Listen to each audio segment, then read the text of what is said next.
How's everybody doing? I made a big mistake last time because the fact is that I didn't know that I didn't know that I couldn't present, and at the same time,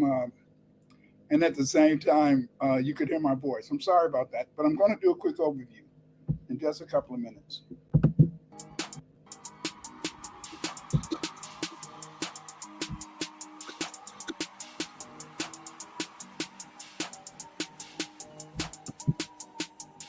If they running their mouth, then they looking for trouble. Ran right up in the knowledge. Now they back in the huddle. Now they know we can fight.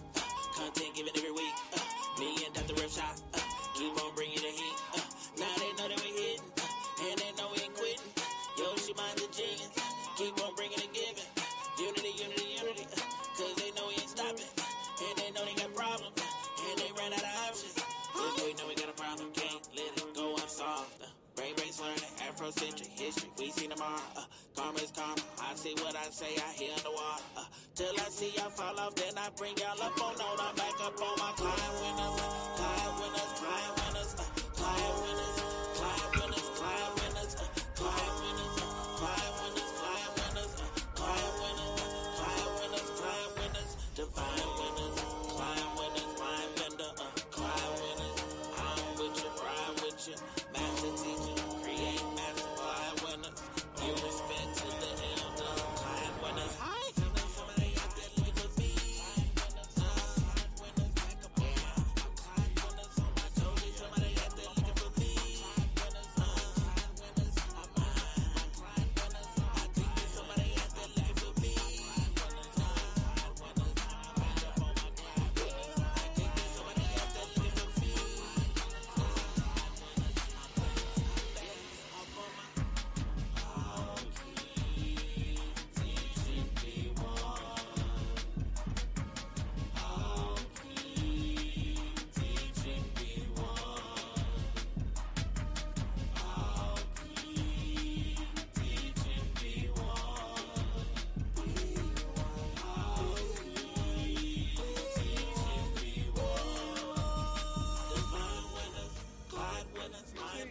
We have to live by my heart. We have to live by my heart. I have not done wrong. I have not robbed. I have not stolen. I have not slain people. I have not told lies. I have not stolen food. I was not stolen. I have not fornicated with the fornicator. I have not caused anyone to weep. I have not dissembled. I have not transgressed. I have not discussed secrets. I have brought no lawsuit. I am not wrong. I am not struck kill. I am not transgressed the law. I have not been hunted. Except when I'm talking about on the song. I have not been I have not cursed. I have not been violent. I have not confounded truth. I have not been impatient. I have not cursed the God.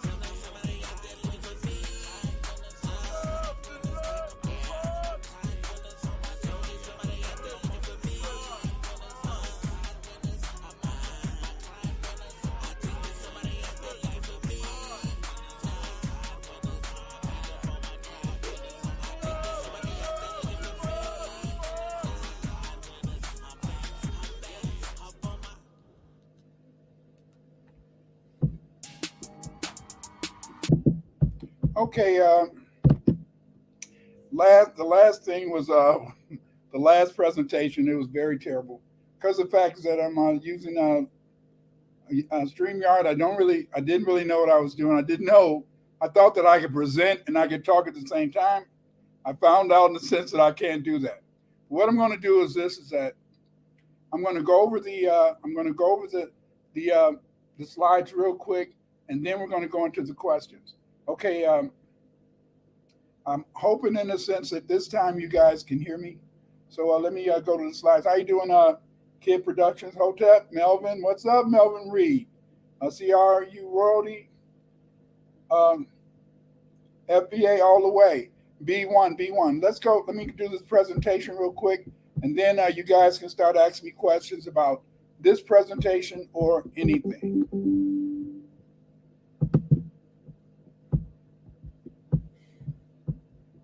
Okay, so again, this presentation is about Ramesses the first, and the first flying ace, and he was.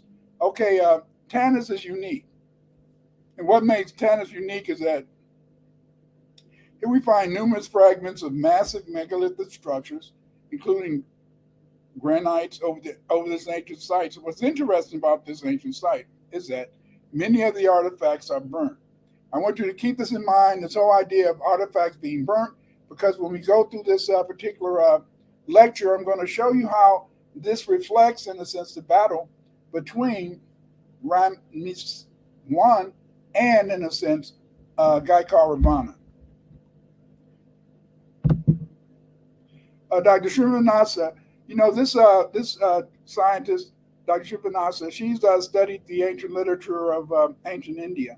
And she's found, in a sense, that this ancient literature that we read about in the Ramayana, the Puranas, and other ancient Indian texts is not about India.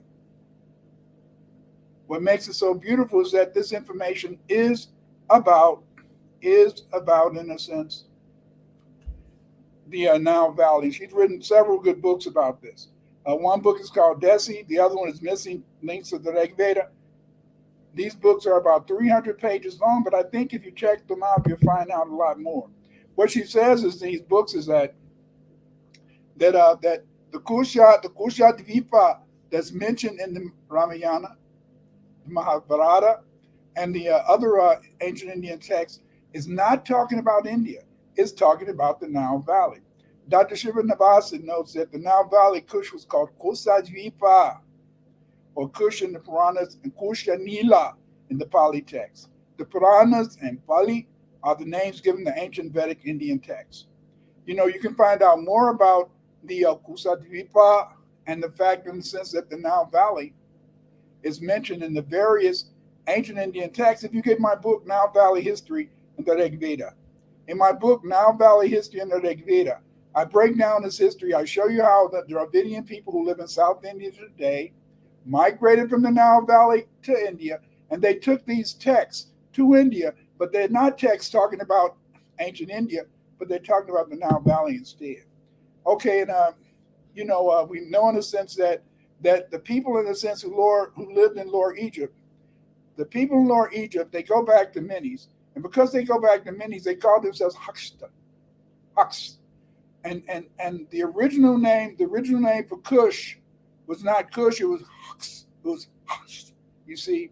And the reason that it was Hux, that's why, in a sense, we get the word Hyksos, because Hyksos or Hux was what the people in Lower Egypt called themselves, because they, in a sense, considered themselves Kushites.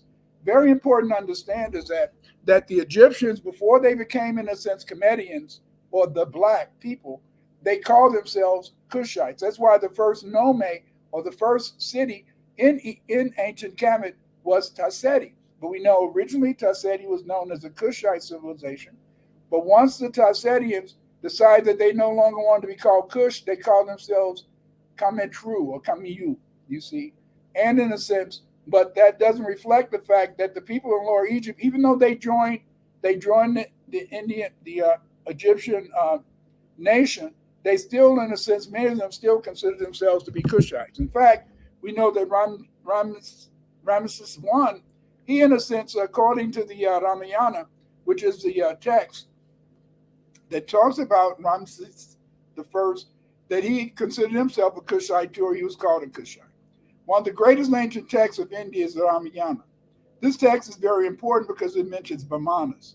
And Vimanas were flying machines. So according to the Ramayana and other Indian texts, Rama, who Dr. Srivanasa says was really Ramesses I, that they had flying machines. And these flying machines were called, Vimanas. The Ramayana can be interpreted as the March of Rama. So Ramayana means the March of Rama, or the March of Ramesses I. Much of the setting of the text is in Lower Egypt during the 19th dynasty of King Ramesses I. He is also called Paramesses. And his throne name was Minpetira. And Minpetira, which included, in a sense, a lion, the memboard, the water sign, and the sign of Ra, meant Minpetara or eternal is the strength of Ra. The temple of Seti I on the great temple of Abydos, is described in 1933. They wrote a good 4-volume book about it. And in it had many of them, in a sense, the inscriptions that are found at the temple of King Seti. And see, here at the temple of King Seti, they found what's called the helicopter hieroglyphic.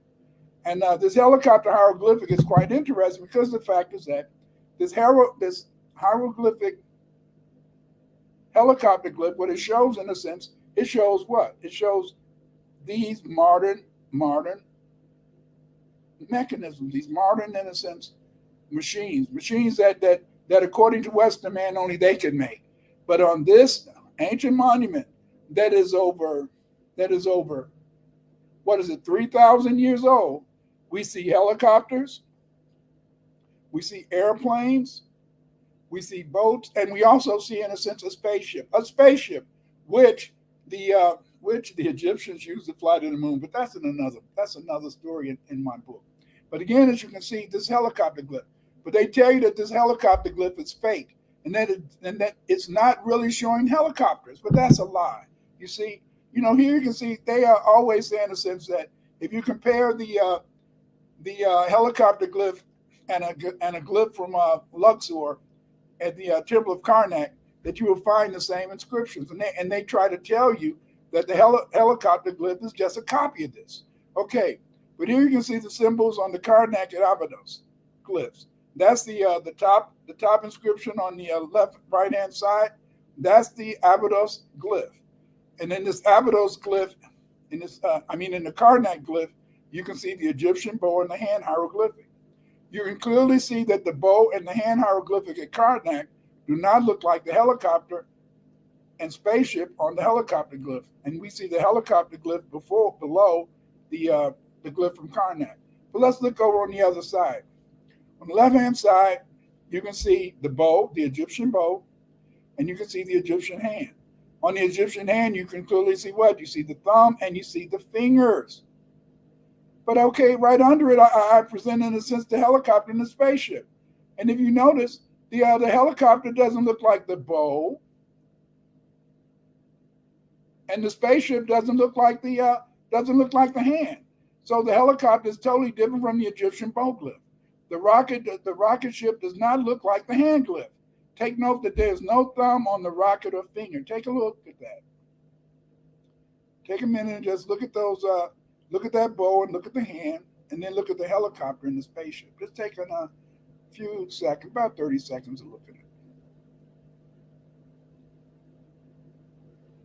Given the polysemic nature of the Abydos temple helicopter inscription, it explains the plaster on the glyph. The researchers say that this glyph couldn't be seen at first because it was covered by plaster, and that the ancient Egyptians, they covered it up with plaster because they wanted, in a sense, to write some new glyphs. Not as only bullshit. If there was any plaster on the helicopter glyph, I think modern man put that plaster on the helicopter glyph. They put that on the helicopter glyph, hoping that people would never see those modern machines, because they don't want you to believe, in a sense, that Egyptians could do anything. You may notice that many, many great discoveries come from universities like the University of Chicago, Oxford University over there in Britain. And what do Oxford University and the University of Chicago have in common? They have strong Egyptological departments. In other words, they've got all these ancient monuments. They've got all these ancient inscriptions. And what they do is that they translate these inscriptions. They find out new medical and technological knowledge, and then they present it as if they made it. No, they didn't make it. What it is that they're just copying stuff they got from the Egyptians.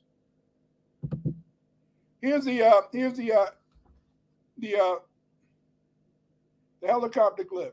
If you look to the left of the helicopter glyph, there's what's called a name glyph. And this is the name glyph that tells you the names of the people, in a sense, associated with the Seti temple. In the name glyph, you can see the name Ramesses I. Ramesses I is represented by the lion on the memboard, followed by the water sign under it, and ending with the solar disk or the Ra sign, which means Min Pite Ra, which meant, in a sense, the strength of Ra. So you can see on that left-hand side, you can see where you can see the throne name of Ramesses the First, and you can see how it's depicted in that name glyph that's above. But they tell you it's only two names on that name glyph. They don't tell you it's three names because they tell you it's only two names, because anybody who knows that the Ramayana is about Rama and that Rama was Ramesses the First, then that means in a sense that if they're talking about Ramesses the First, and that Ramesses the First in a sense flew in airplanes, he flew in a sense gigantic ships, then therefore when you look at this helicopter glyph, then they're telling you the truth. And that's scary. That's scary to Europeans. They don't want you to believe it. The name glyph is a pamphlet set that shows the names of three kings, Seti I, Ramesses the First, and Ramesses the Second. We can see the throne name of Ramesses the First in the name glyph before the helicopter glyph. Again, I show you the throne name of Ramesses the First, and I can see, and you can look at it in a sense, the name glyph that's associated. See, people like that, like the Egyptians were dumb. They weren't dumb. They knew what the hell they were doing. Stop it believing everything the Europeans tell you. Do your own research. In the name glyph, you can see the name of Ramesses the First. Ramesses the First is represented by the lion on the memboard, followed by the water sign under it. You see? But what makes it so important is this, is that if they did have an ancient battle, if there was a battle in a sense between Ramesses the First and Ravana, that means in a sense that it has to be some evidence of this battle. Yes, it has to be some evidence of this battle in the Nile Valley. And where do we find this evidence? We find this evidence at Tanis. Here's a picture on your right-hand side of how Tanis looked when the archaeologists found it. As a result of success of Rama or Ramesses the First, Ravana's capital city of Lanka was destroyed. This suggested if a great aerial battle did take place in Kemet, we should have evidence of this battle in Kemet, right? It's only natural, right? We do. Yes, we do. This evidence comes from Tanis, which was probably Lanka.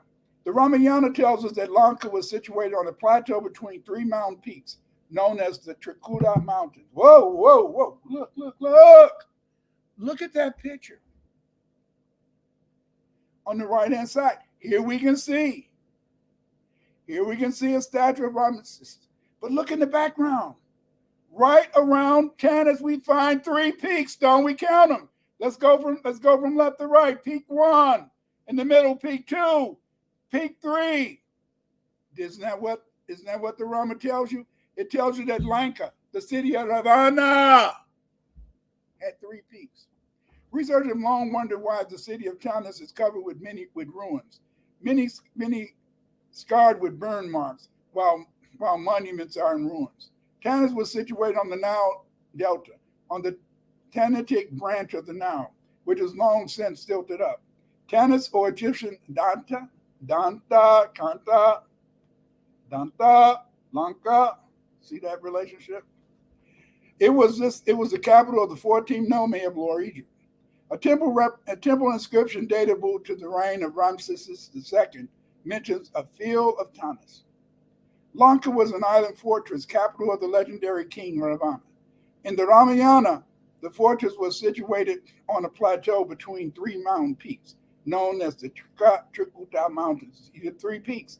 In my earlier presentation, I read you the various passages from the Ramayana where Ramesses I was shooting arrows and shooting some sort of weapon that shut out fire, you see.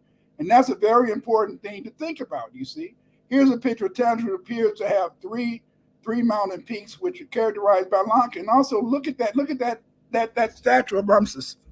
This statue of Ramesses, it shows burn marks. And we know that from the Ramayana, they mention in a sense that Ramesses I had a weapon that could shoot out fire. And this had to be some very strong fire to be able, in a sense, to burn a statuette. Come on, burning stone. Look at these monuments at Tanis that indicate a great battle, right? That's what they talked about. That's what the Ramayana is talking about. It's talking about that Ramesses I was fighting Ravana, and they destroyed his city, the city of Lanka. And this city in the Nile Delta, right where, in a sense, they were fighting, it shows its destruction. It shows, in a sense, how Ramesses and Ravana in their war, they destroyed this city. And people always wonder, why is this town destroyed? Not only that, why, in a sense, are these stone monuments burnt? We know why. Because, in a sense, that it was a great battle there. In summary, the Ramayana is about Ramesses I. It tells us about an ancient war in the Nile Valley. It discusses an aerial battle between Ramesses I, and Ravana, a battle won by Ramesses I. This aerial battle is supported by the helicopter glyph at the Seti Temple and the ruins of Tanis, the former capital of the 19th Sipat of Kemet. At Tanis, we find quartzite sculptures that have melted and burned surfaces. There you can see one of those statues that's been melted and burned.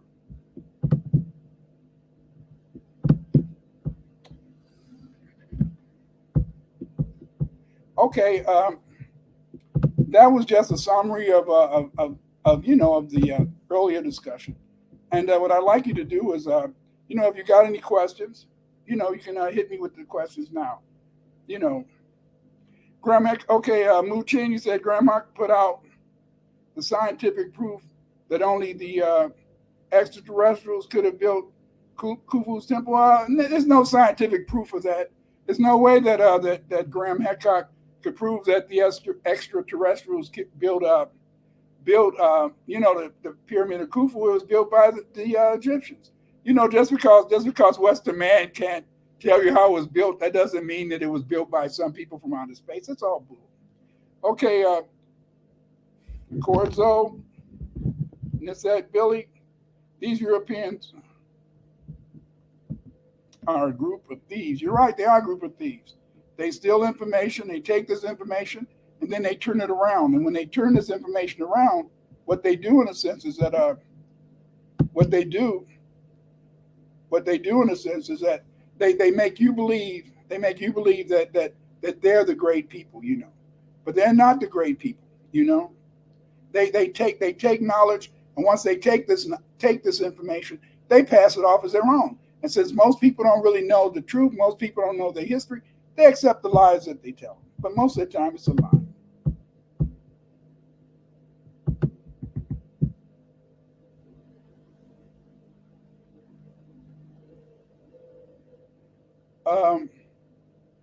Muchin, you asked, did I speak Miriam?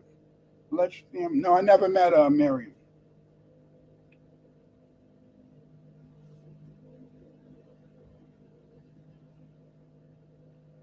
I've been thinking this for years. Okay, let's see what this question is. I've been thinking this for years now. Not just the statues, but the names, languages are too similar. It is also connected to ancient America. It's in a way it's connected to ancient America, because you got to remember that many of the same people that lived in ancient America, what happened in a sense is that these people lived in what I call the Proto-Sahara. And see, the Proto-Sahara was this place in Middle Africa where the Sumerians, the Mandi people, and the Dravidians lived. And because of the fact that these people lived in the same area, they have similar languages. That's how I was able to decipher the Indus Valley script, the Minoan script, and also, in a sense, the Lipico-Berber script. And I was able to decipher these scripts because the people spoke a similar language. Not all the words were similar, but many of them are comparative. That's where you find, in a sense, this is that the Mandi people, not the Egyptians, but the so-called Mandingo people, they founded the Olmec civilization. As a result of them founding the Olmec civilization, you find, in a sense, that much of the language spoken by the latter Maya Indians has what's called a substratum. And what a substratum is that when you look at the depth of the language, when you look under the language, you discover, in a sense, that the roots of many Mayan languages spoken in Mexico are, in a sense, of the Mandi language. In fact, in a sense, the Aztecs, they called themselves Malinke, you know. So yes, there is a relationship between the people in West Africa, at least, and many people in America.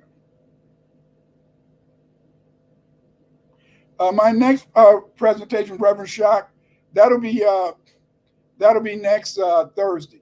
The reason we didn't do a presentation this week is because Reverend Shock, he was doing African Liberation Day, and because the people in Britain demanded that he show up, and he couldn't be with me, he couldn't be with the kids, so then therefore he was doing a presentation on the on African Liberation Day, which was Thursday.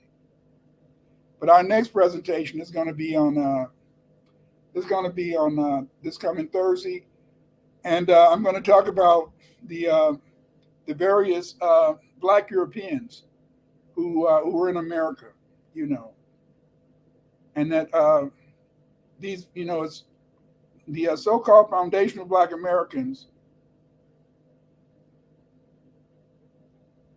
The so-called foundational Black Americans. What you find about them is that we have what's called a tripartite origin. And what I mean by tripartite origin is that we have, in a sense, we have an Aboriginal origin. Then we have Black Europeans who came over here, and then we also have, in a sense, the sub-Saharan Africans. And that's why some Black people will say that they have Irish ancestors or German ancestors. They go back to the Revolutionary War. They're Black, but they'll say that they have these ancestors, and their ancestors were never slaves.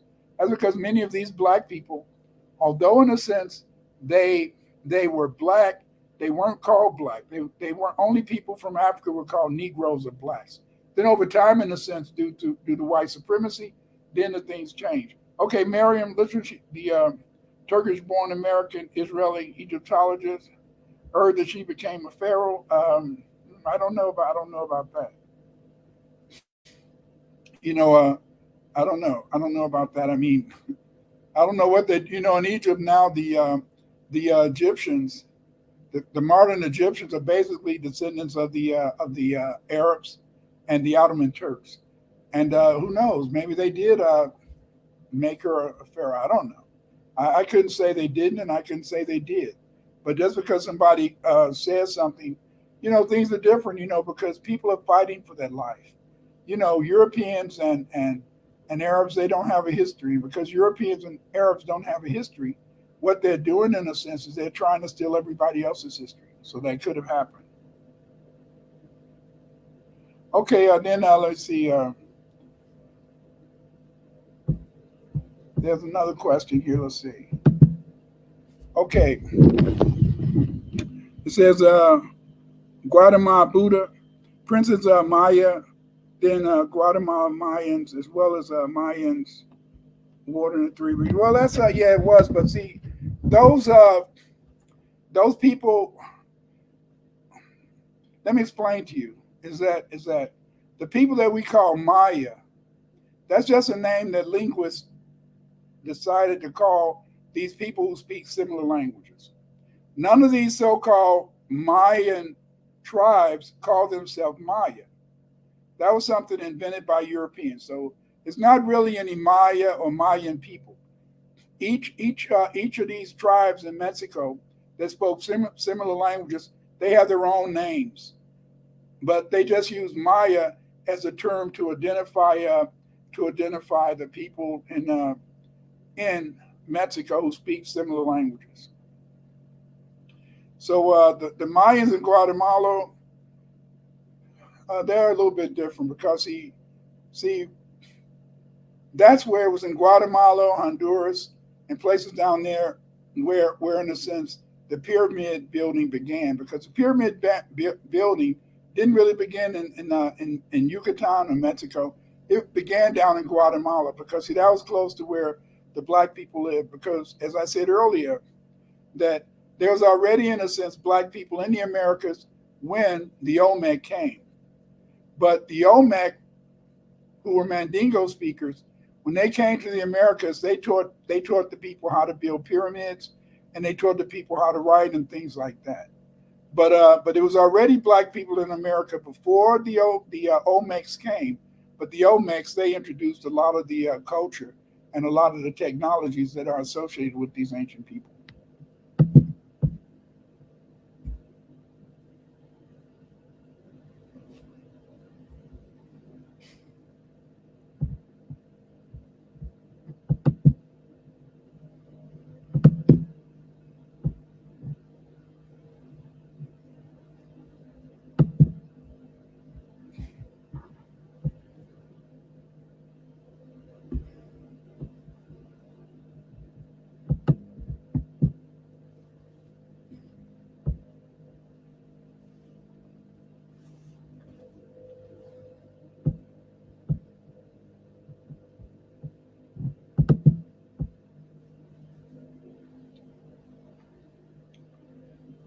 Are there any more questions or comments?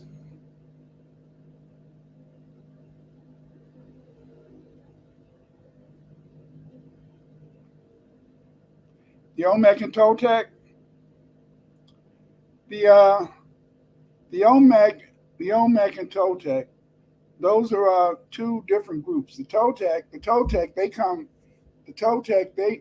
don't come into history until after the birth of Christ. Remember, the Olmec, they go back to 1200 BC, because in 1200 BC the Olmec, they came from Africa, and they settled in Mexico. The Toltecs, they come much later, but they're two different groups. You see, But again, because of the fact that the Olmecs introduced much of the culture, because of the fact that the Olmecs introduced much of the culture to the Americas, then therefore, in a sense, you will find some relationship between all of the latter cultures that arose in Mexico and the Olmec. Remember, to Mexican archaeologists, the Olmecs are considered, in a sense, the Olmecs are considered the mother culture. That means that many of the latter cultures that arose in Mexico were based upon, in a sense, examples that were first developed by, in a sense, the Olmecs, who introduced the civilization to the Americas.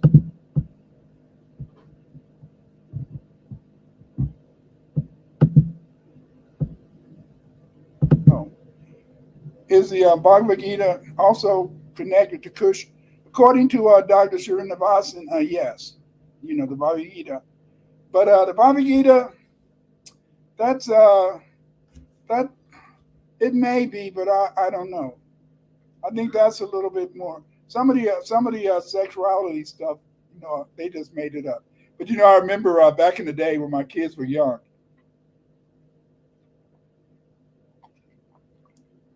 when my sons when my sons started becoming teenagers and young adults, I used to teach them a lot about how how these various Indian books describe various women, so they would know what type of women they would meet out in the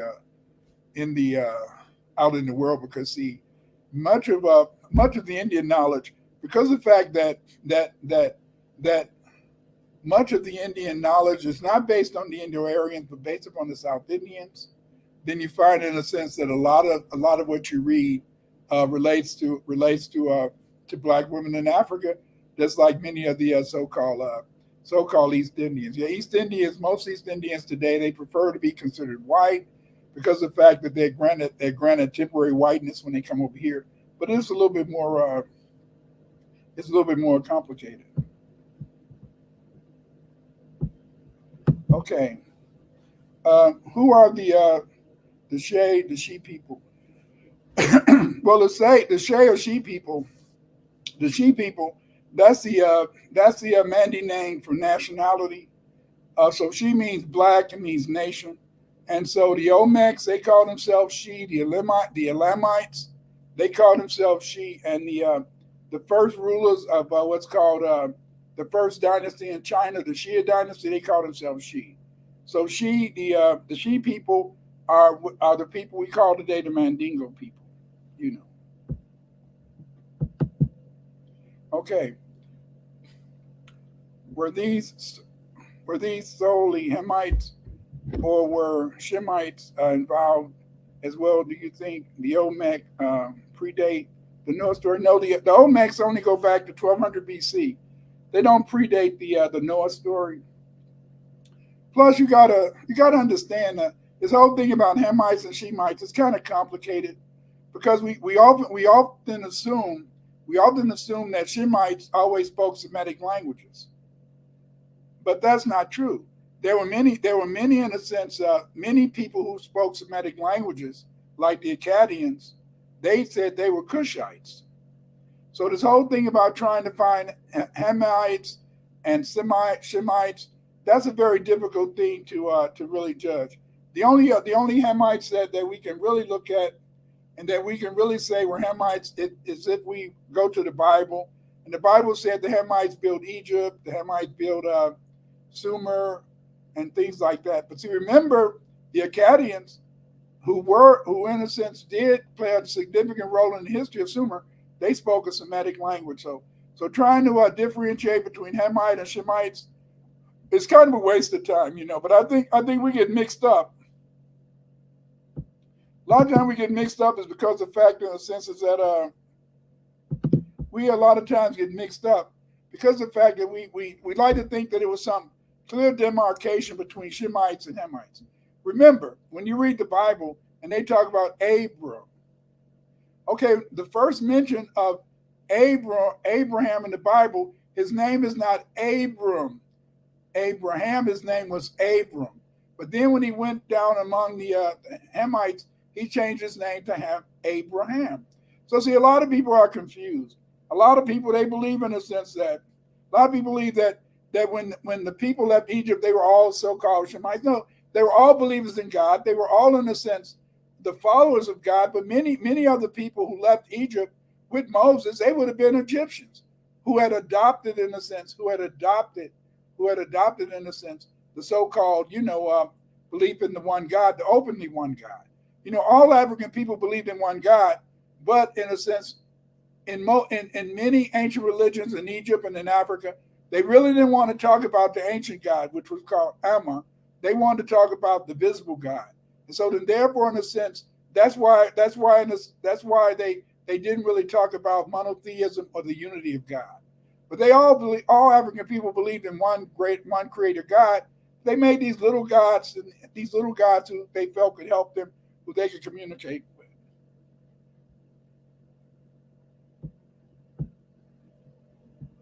Okay, here's a question.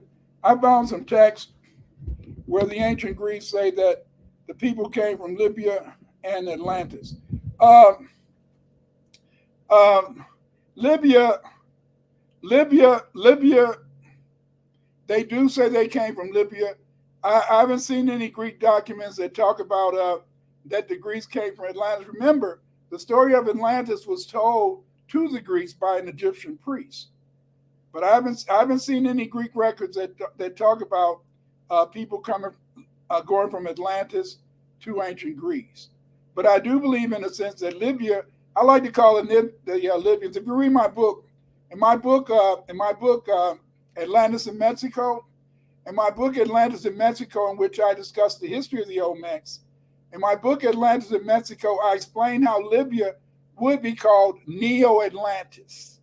Neo means new, so Libya was a new Atlantis.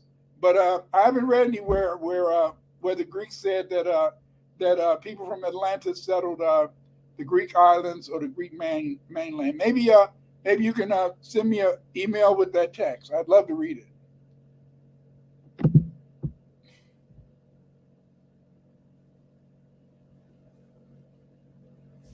Thank you for Barrel 55. Thank you for being a supporter. I'm happy that you're here, and I'm happy that you're asking questions. Remember, I can only grow when I'm asked questions, and you can only grow through asking me questions.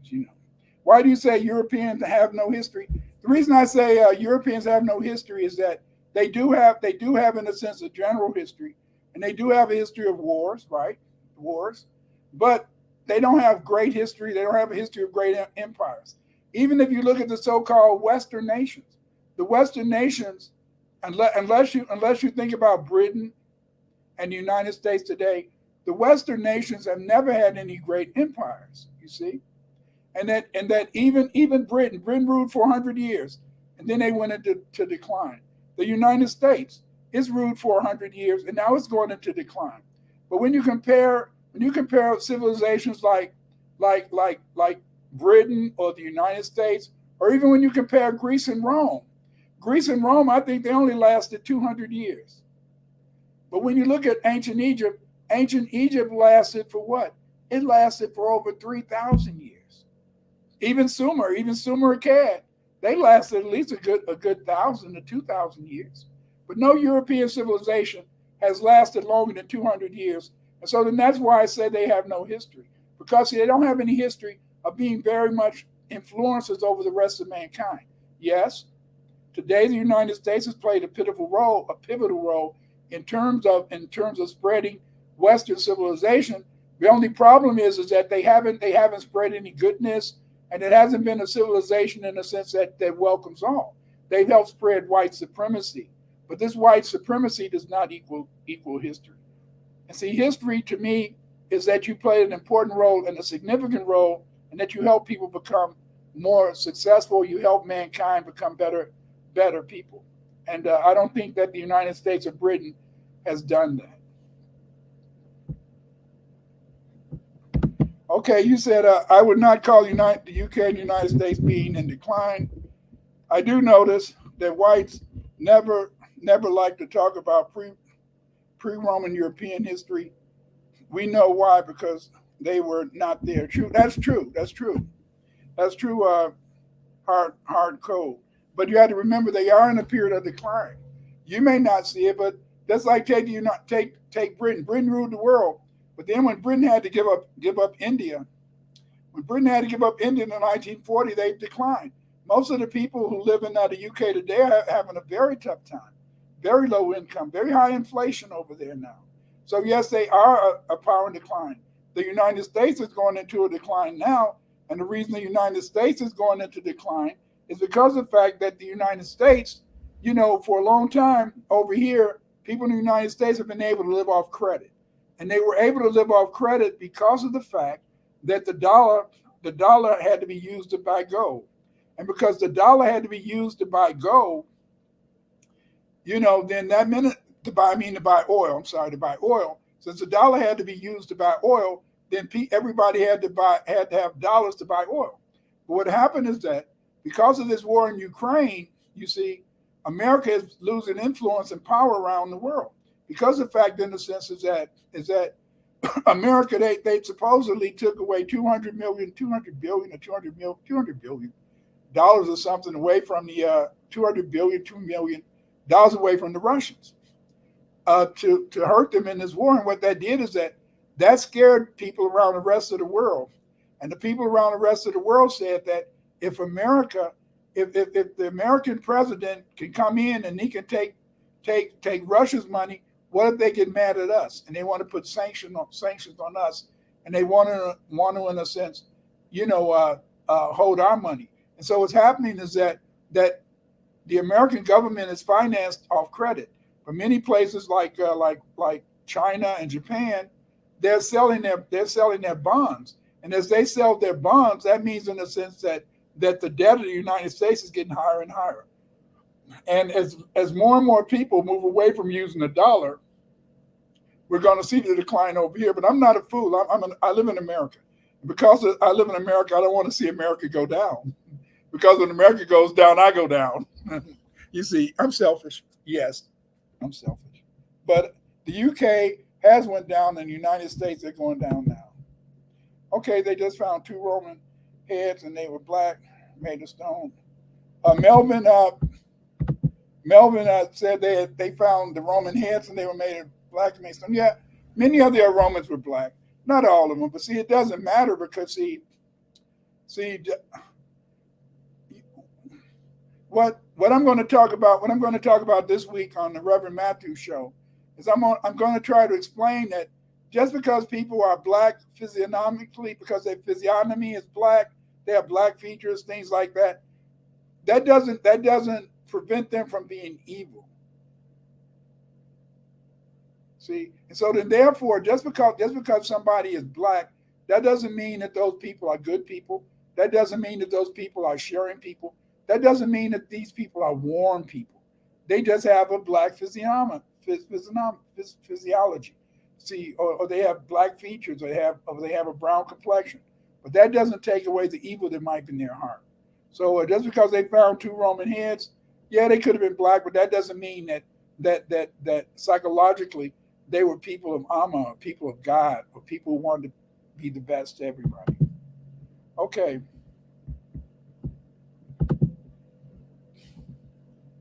I hear people saying America is Atlantis. I hear people saying that. Oh, I hear people saying America is Atlantis.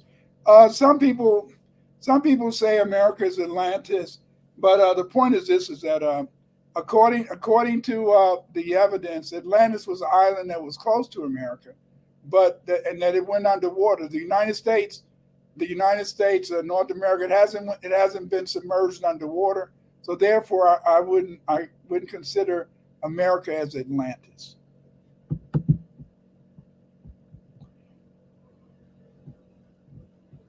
Uh, Somebody said the noses resemble Neanderthal houses.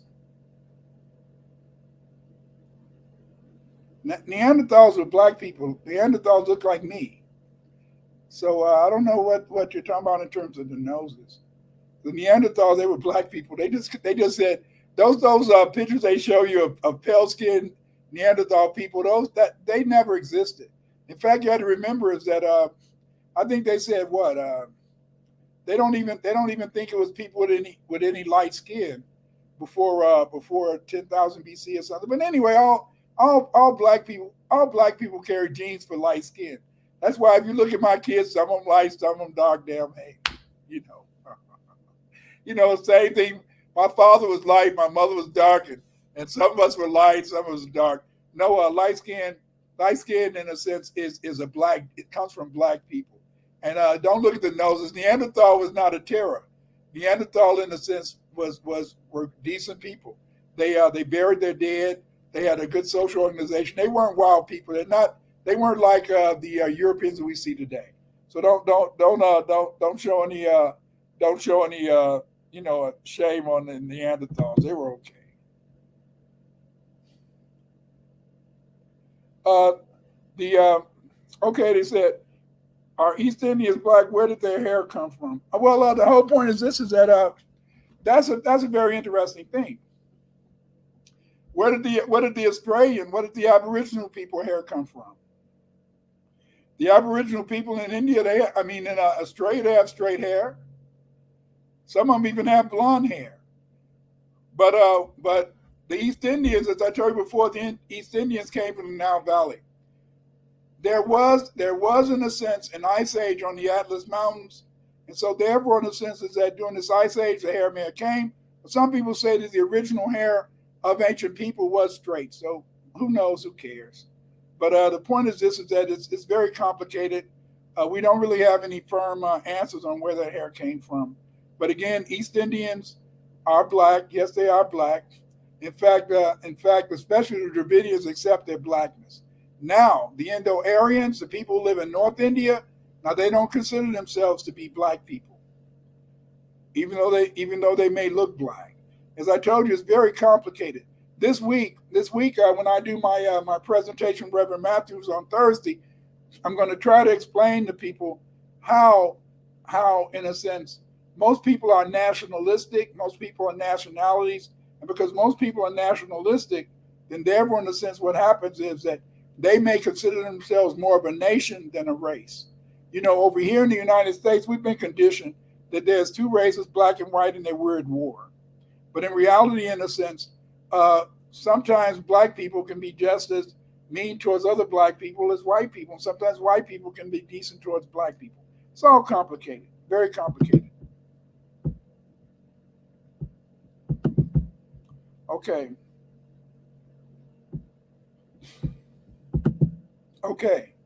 The Mongol Indians say America is Turtle Island. is their mythology. Could their story be from a place where turtles inhabit and not America? This whole idea about Turtle Island, that's just one story. Remember, no nation on the planet Earth started calling continents by names except the white man. It's the white man who started saying there's an Africa, there's an Americas, there's a South America, North America. It was the white man who said that there's a Europe, who said that there's a China. These people, in a sense, most Mongol people over here were tribal people. They only knew about their tribe. That's just one. That's just one group's mythology. Is this whole idea about this being Turtle Island? Just for example, I know that Dane Colloway and a lot of the other brothers and sisters, they love to say Niji, Niji, Niji, and they think they're talking about something that's foreign to Africa. Niji, Niji is the Mandingo word for hello. It means in a sense, sacred people, and it was usually in a sense. And if you look at it from the Mandingo point of view, it was probably a greeting that men used among each other. But so a lot of the stuff that they tell you that this was called Turtle Island, this is made up ish. They didn't call this continent Turtle Island. They just said that they came from some Turtle Island. And the point is this: is that nobody over here had a name for this continent. They only talked about the place where they lived, their tribe lived. And anybody who says that the name for ancient America was Turtle Island, they're bullshitting you, because there's no way to support that. Nothing is new under the sun. It's only repeated, rediscovered, or reinvented. To steal from others, whites did invent something new. The patent office to keep. You're right about the patent office. Yeah, they did invent something new because if you invent something, they can always take it and go to the patent office. You're right. I can't argue with that. William Blockson, you're absolutely correct. Nobody can argue with that.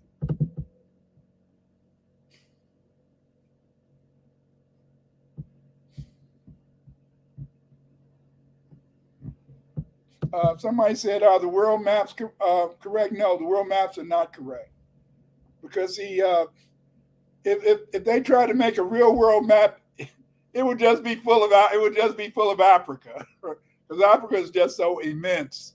I repeat, if they try to make a real world map, it can never be made, because Africa is so immense. Remember, Africa is only 1,000. Listen, it's only around 1,500 miles away from Brazil.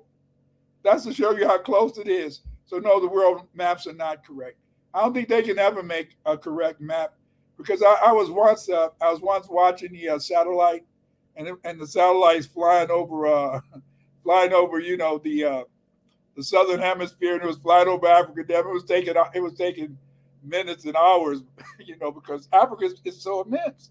Remember, Africa is such an immense continent that you can fit in Africa, maybe 6 or 7 North Americas.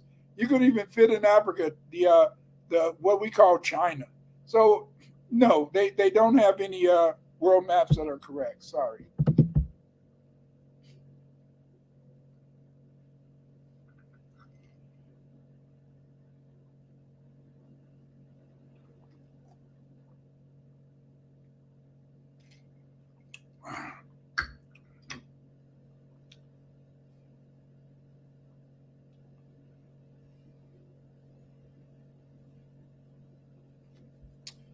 Again,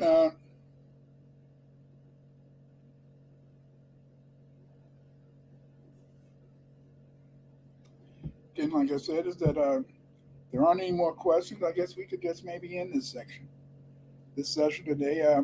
Probably at the end of next month, I'll do another presentation.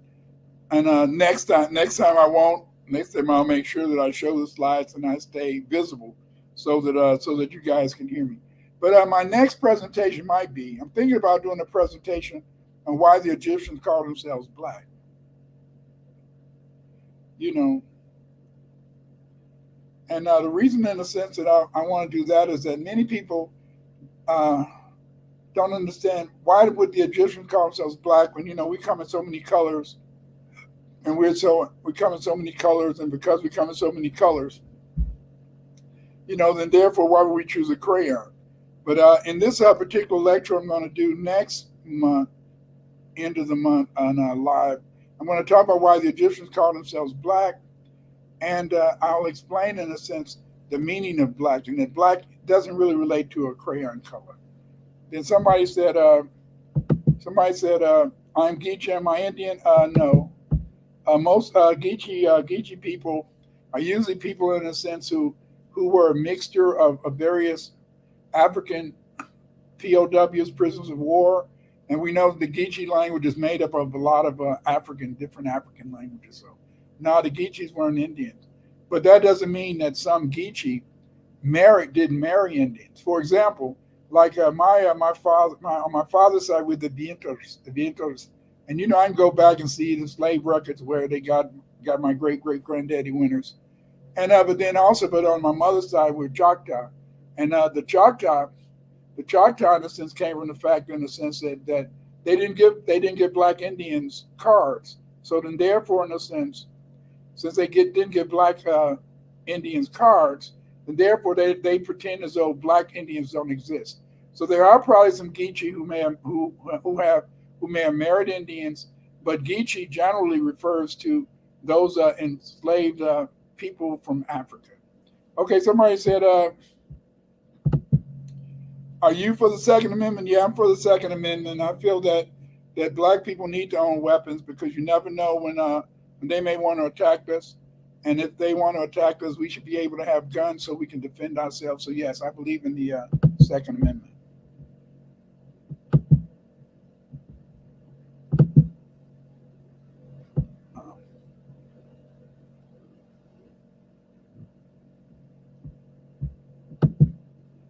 Okay, Kemet, the land of the blacks, Kemetu, the black people, yeah.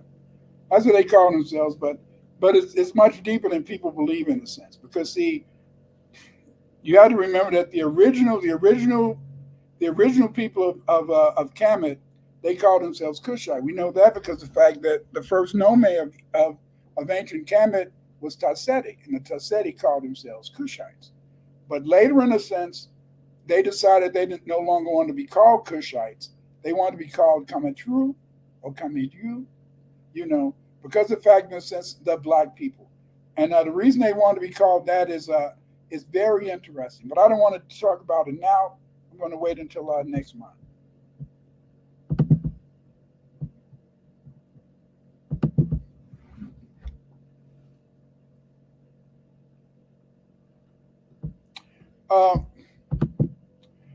Who from the land we call India today? So no, none of the no East Indians settled in ancient America. Though there were no East Indians in Mexico. The people who settled in Mexico were, in a sense, the Olmecs. The Olmecs were Mandingo people who came from, in a sense, West Africa. But when the Olmecs came, in a sense, to Mexico, there were already black people there. These are black people, in a sense, they had their own culture, our culture, Oscos. They were already black people in Americas. Black people have been in America for 100,000 years. 100,000 years. They claim that black people have been in America with different types of black people. But East Indians, not. As I told you before, Maya, the word Maya is just a made-up name that linguists gave to the people who speak some similar languages in India. None of the people who they claim speak Maya languages call themselves Maya. That's just a word that linguists made up.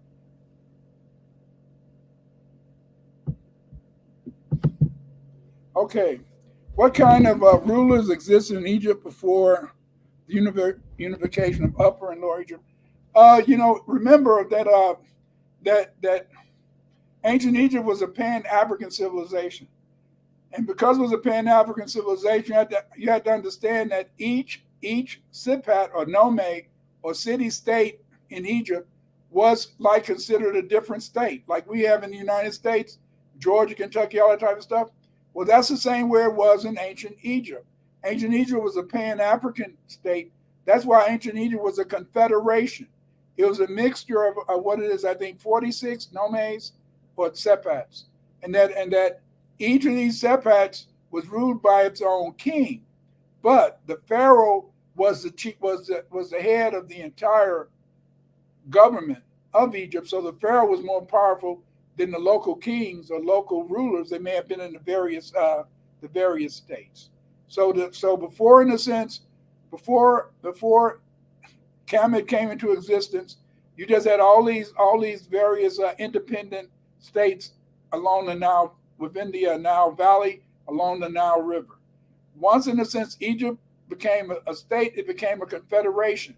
And this confederation unified all the diverse cities in Lower and Upper Egypt into one confederation or one nation state.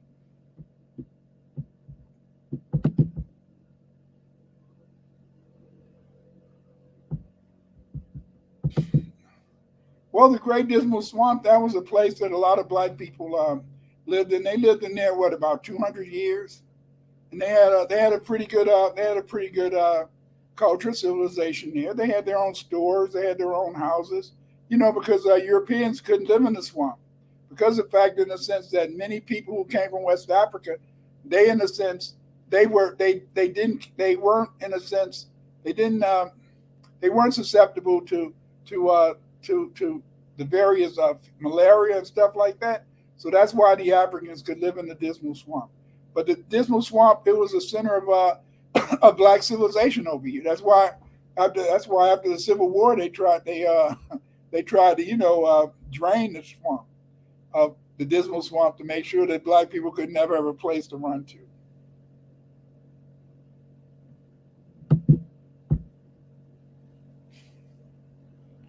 Black Mind, you're welcome.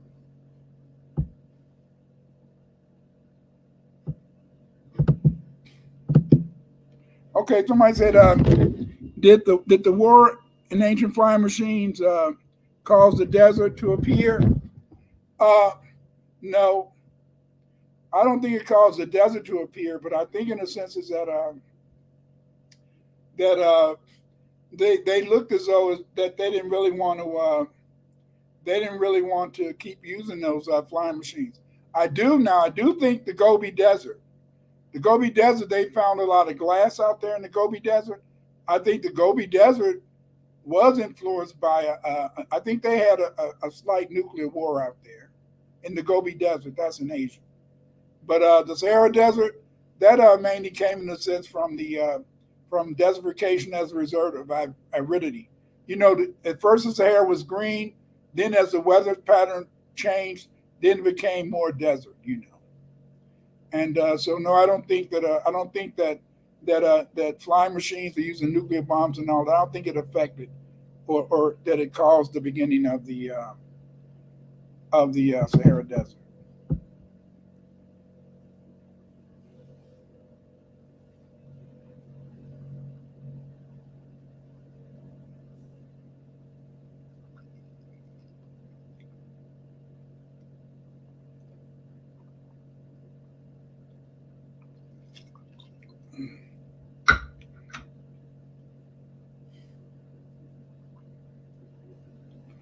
Well, if there's no more questions, we can call it a day. So if you have any questions, let's get them out now, or we'll just I'll answer more questions next month.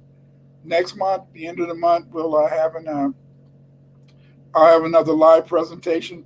Next time, I'm not. I won't present the slides by themselves. I'll make sure that I'm presenting the slides and talking at the same time. But you learn every day. And this is new to me. This yard stream, this stream yard is new to me, and I'm trying to learn. And that was a mistake. I hate that I did that good presentation, and none of it can be heard. But again, thank you guys for coming today, and thank you for making me think about certain aspects of history. And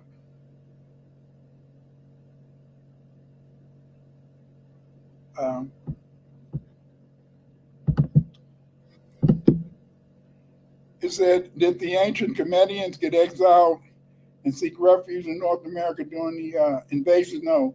The ancient Comedians, they didn't get exiled. What they did is that they just went down in the Kush and then they moved into West Africa.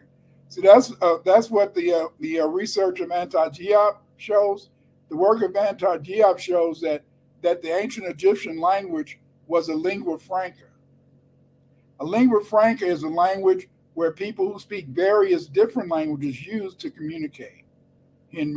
Harry Poole, and so we find in a sense is that's why we know that, like the Wolof language spoken in Senegal, the Bantu languages spoke throughout much of Africa, they relate in a sense to the ancient Egyptian language, the same as Mandingo, and the reason that they relate to the Egyptian language is because of the fact is that as Egypt began to be invaded by the Ottomans, the Arabs, etc., they migrated to West Africa, and they continued in a sense to speak languages that they had spoke. See, each nome or Sipat, which was a city in Egypt, a lot of times they spoke their own language, you know.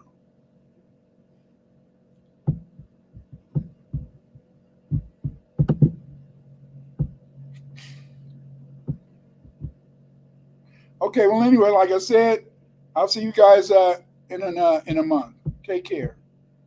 Thank you for coming. Bye.